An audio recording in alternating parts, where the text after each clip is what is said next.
Hey Kate, want to show you the wedding favor box. So Hulk Apps, as you saw, you sent me the email. They got their app working, and here's what their app does, and it's kind of nice. All right, so here I can put in, Katie's first birthday.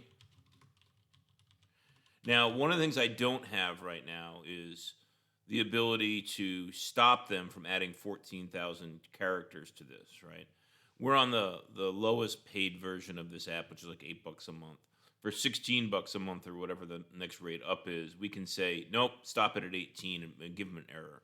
And if this was used a lot, you'd want to have that control put in place. But for right now, I didn't want to spend an extra money. And then they can do April 28th, 2016. So they can put in text, and then they can pick the box color. So what I did for the colors, right, is we can upload images, or I can just give them a hex code. So the images here, right? So let me just pull up my folder. I don't know if you gave me. I think you gave me these assets, or I pulled them off their website. I forget which one. But this thing here, right, I got, right? See how small those images are. So it's really poor quality. So if you can get better quality images, that would be fabulous.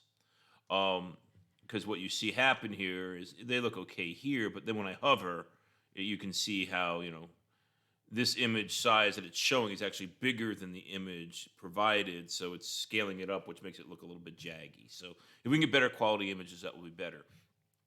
And the images that I had for the text and the ribbons, they really weren't that good to be able to make images from. These I could have, but they were just too small, right?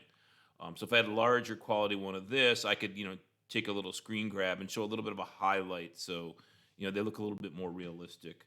On the color ones, I only added the colors that were not metallic or weren't this splotchy thing here, right? Some of them are really splotchy, and I don't know why. Maybe they're supposed to be showing texture or something, but that doesn't come across to me. It looks like crap.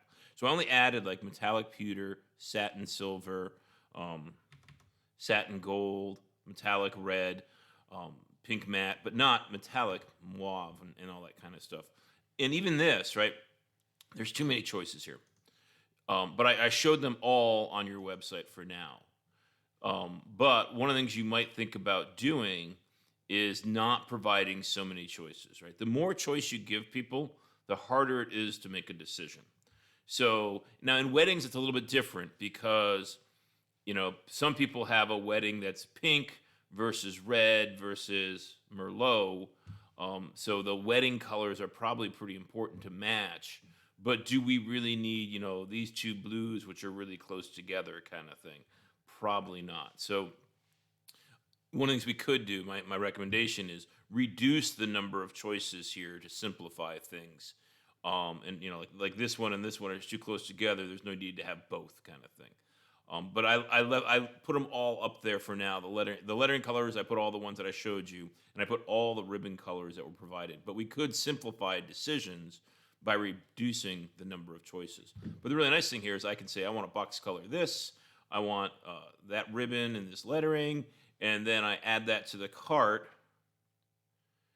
And you'll see here, I already added one before. All that information is stored right there. And I just added line 1 and line 2. So this is an old one here. Let's get rid of that.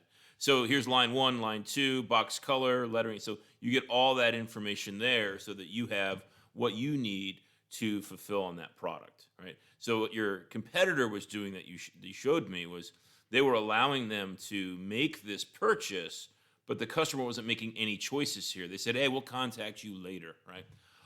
And here you're letting them make their choices now, which makes them a little more committed and less back and forth dialogue. So that's how that works. Now, the way that the competitor was pricing this was you buy 450 of them or something like that, and gave them a price. So here I just put $1,000 just to make it really expensive. This isn't showing up in the navigation, but you can actually search right now and find it. So I just made the price ridiculous so nobody buys it, right? And we might even want to label this, upcoming product or test or demo or whatever, just so people know, that you're not charging $1,000 for chocolate. Not that anybody's going to find this, right? I don't think anybody's going to find it, but just in case. So here, what we want to do is figure out how you want to allow people to make their purchase. And what I mean by that is quantity. What kind of quantities are they going to purchase in? So the competitor was doing, like, I think it was 450 of them or whatever.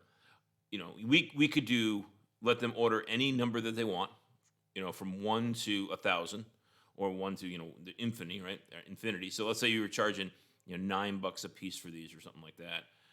We could just say the price is $9, and you tell me how many you're going to order. Now, the problem with that is, what if somebody wants to buy one for Katie's first birthday, and just for Katie, right? So you might have a minimum order quantity. So you might say, well, I'm doing these as a party favor, and you have to order a minimum of 50.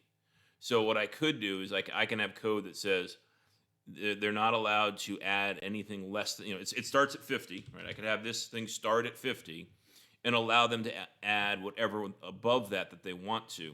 And then what I would also do is, in the cart, let me go here in the cart. Then I would just take the quantity box away from this product in the cart. So they couldn't, what somebody could do is they could add 50, the minimum order quantity, and then in the cart change it to 1, right? And then you're kind of committed to, servicing what they've ordered there. So I could make it so the quantity box goes away just for this line item in the cart, so they can't change the quantity, but they could remove it from their cart if they wanted to, right? So let's go back here.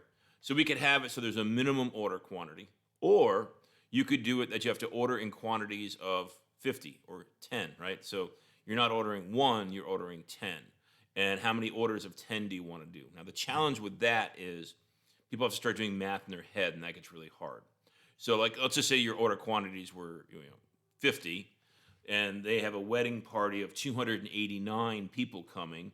Do they buy the 250 or 5 units, or do they buy the 300 or 6 units? They just got to be thinking too much. So my recommendation, and you can do whatever you want. I can make it work any way you want to. My recommendation would be a minimum order quantity, and allow them to order any increment above that, not in bulk units of 10, 50, 100, that kind of thing. And the 289 is a great scenario for that, right? If you have ordering in buckets of 50, then someone who has 289, let's actually say 265 guests coming, right?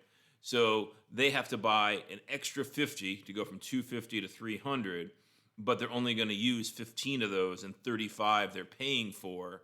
But and they can give them out to somebody else, of course. But it might encourage them not to make that purchase if they're if they're going to have a lot of extra unused product. Hopefully that makes sense.